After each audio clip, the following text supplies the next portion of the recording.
I wrote this at like 4 a.m. so I wonder if it reflects in my writing. I don't own anything but the plot.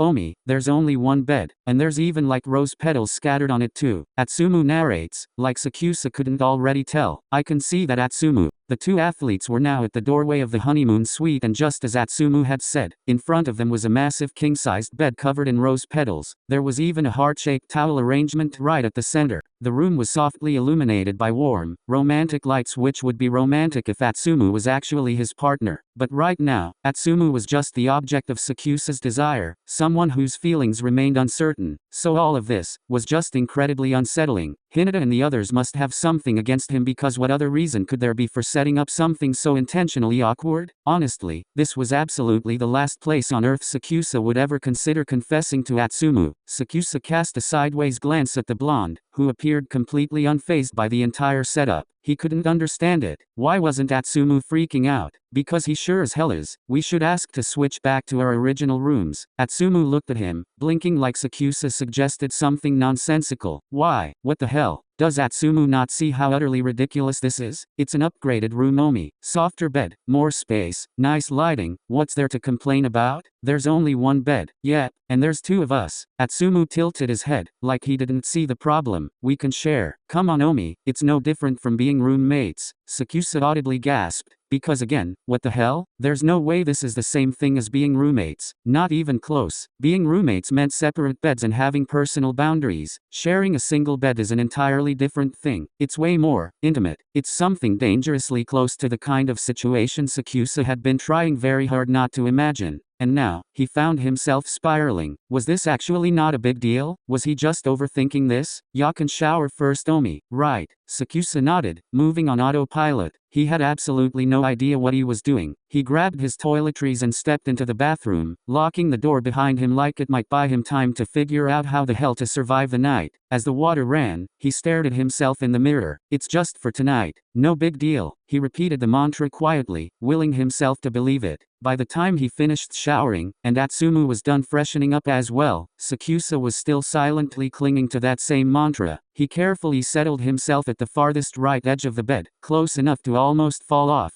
but hoping to keep as much distance as possible between himself and Atsumu. He's not sure if it's for his sake or for Atsumu's. Atsumu climbed onto the bed on the left side, then glanced over and simply gave Sakusa a smile. Good night, Omi. Then the setter tucked himself quietly and drifted off to sleep. Okay, so they were really just going to sleep. Sakusa felt a flicker of disappointment, but mostly relief. Just sleep. Literally sleeping together only. Just for tonight. No big deal. All right, he could handle this. But 10 minutes in, his best and worst fears have come true. Somehow, Atsumu had made it all the way to his side of the bed, curling himself around Sakusa's arm. He could feel the gentle rise and fall of Atsumu's breath against his skin, soft and steady. Sakusa was practically dying inside. He could not handle this at all. He didn't know whether to send Hinata a thank you gift or block him for life. Honestly, maybe both. Omi, Atsumu murmured sleepily. Sakusa dies a little more inside. The setter's body felt so warm, so close, pressed along Sakusa's side. When he shivered slightly, he instinctively clutched Sakusa's arm a little tighter. Sakusa lay there, conflicted, struggling against the overwhelming urge to turn toward him, to lean into the contact he'd been dreaming about for weeks. No, bad idea, terrible idea. If he had any hope of getting even a shred of sleep tonight, he should be pulling away. But he doesn't. Sakusa doesn't get a wink of sleep that night. Period. Period. Period. Period.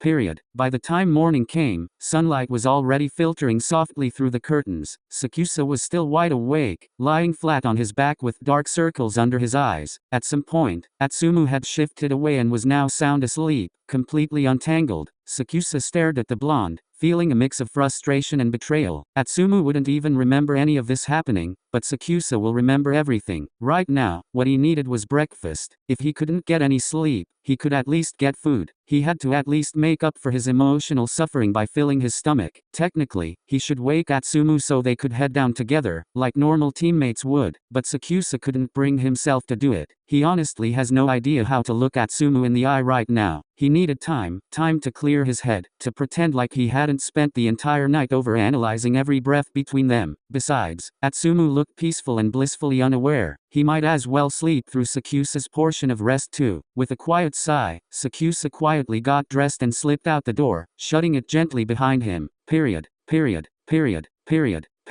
When he entered the hotel's breakfast hall, he immediately spotted his teammates gathered around a table, and, to his dismay, 3 very familiar faces seated with them. A tall man with messy black hair caught Sakusa's eye and grinned like he'd been waiting all morning for this exact moment. He wiggled his eyebrows, clearly not planning to be subtle. "So did you have a fun night, Sakusa?" Next to him, the smaller guy with bedhead and a croissant halfway to his mouth glanced up casually. "Actually, did you sleep at all? You look awful. So I'm guessing this means you haven't confessed yet." Wow, Sakusa isn't even surprised that they know about it, nor does he question why they're here. For all he knows, Hinata and Bokuto probably wrote them here for who knows why. Hell, they're probably even part of that cursed group chat. Sakusa could already sense something simmering beneath the surface because of the not-so-subtle grins around him and the way Hinata and Bokuto wouldn't meet his eye. Why did he think it was a good idea to get breakfast again? "Okay, what are you guys plotting now?" Sakusa narrowed his eyes at the group, and Kuru met his glare with a sly smile. "Relax, Sakusa. We're not plotting anything, just sit down and eat." Sakusa complies, still rather suspicious, and for a moment, Sakusa actually managed to eat in relative peace until Akashi spoke up. "We're not planning anything, but we just want you to answer some questions." Sakusa already knows where this is going. A pop quiz about Atsumu. "No, Omi-san, you have to. Kenma's the one sponsoring for our team. He's covering all our hotel expenses. So, he's even the one who paid for the honeymoon suite." Sakusa turns to Kenma, taken aback. "Wait, you were behind that?" Kenma shrugged, entirely unapologetic. "Shoyo said it'd make things more entertaining for you too. Judging by your expression, I'd say he was right." Sakusa stared at him, halfway between appalled and horrified. "You guys are insane. We are invested, you mean?" Back to the pop quiz. "When is Atsumu's birthday?" "I'm not answering this. So you don't know when it is?" Akashi's tone was light, but Sakusa could hear the subtle challenge laced beneath it. He knew exactly what Akashi was doing, and he refused to take the bait. "I do, but I'm not going to play along. It's okay to admit that you don't know. It's October 5th. Sakusa frowns as Akashi smiles. "Damn it." Kuru leaned in next, looking far too pleased. "What's Atsumu's favorite color?" Sakusa narrows his eyes, pressing his lips into a firm line. He wasn't going to indulge them any further. "If you don't answer the questions, I'll send your drunken confession clips to Atsumu." Sakusa's eyes widened. "Are you blackmailing me?" "I am. So what's your answer?" Sakusa hesitates for a moment, then finally muttered, "Green." "That's correct." Sakusa raised a brow at that. "You guys barely know anything about Atsumu. How do you know the answers?" Kuru grins. "We've already asked Osamu." Sakusa isn't even surprised anymore. "What are you guys even trying to achieve by asking me this?" "We're helping you, obviously." "How exactly is this supposed to help me?" "By making sure you actually know Atsumu. If you can't even answer simple questions, how are you going to confess properly, Omi-san?" Everyone at the table nodded in agreement, like Hinata made a very logical argument. Sakusa's pretty sure you can still confess properly to someone even without knowing their birthday or their favorite color. Besides, he knows that he mentioned he was going to confess eventually, but he definitely didn't remember asking for help. So why the hell was everyone so involved? Maybe it was time Sakusa looked into moving internationally. He wants to go somewhere as far away from here as possible. Next question. Would you still like Atsumu if he was a worm? The fuck? This isn't even a pop quiz anymore. That's not even a relevant question. It's hypothetical. A good way to know how shallow or deep your feelings really are. But he's not a worm. Why are we even having this conversation? But what if he was a worm? Like the slimy, gross kind? Sakusa instinctively grimaces at the mental image, but strangely, he's not nearly as repulsed as he should be.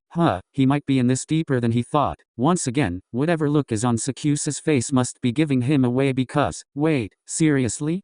It's true love. Kuru cooed, clearly enjoying every second of Sakusa's discomfort. Akashi, meanwhile, gives him a long, amused look. They were right. You're completely with Sakusa. Sakusa feigned nonchalance, but the redness creeping up his neck betrayed him. Are you guys satisfied now? No, we're just getting started. If Atsumu-san can only walk with his arms and not his legs, would you still like him? Sakusa stares at Hinata stupefied. Because what kind of question even is that? He argues that it's even worse than the worm question. This was seriously getting out of hand. What happened to the pop quiz? Nah, this is way more entertaining. We're now testing how much you actually like Atsumu. At this point, they weren't even trying to hide that they were just messing with Sakusa. He was already running on barely any sleep and everyone was getting on his last last nerve. What will it take for you guys to stop prying and leave me alone? Ask Atsumu out to dinner. Then we'll stop with the questions. Kenma replies, unfazed by irritation in Sakusa's voice. If this were the usual Sakusa, he wouldn't give in to Kenma's demand. I mean, why should he? But right now, he was exhausted and sleep-deprived. All he wants is some peace and quiet.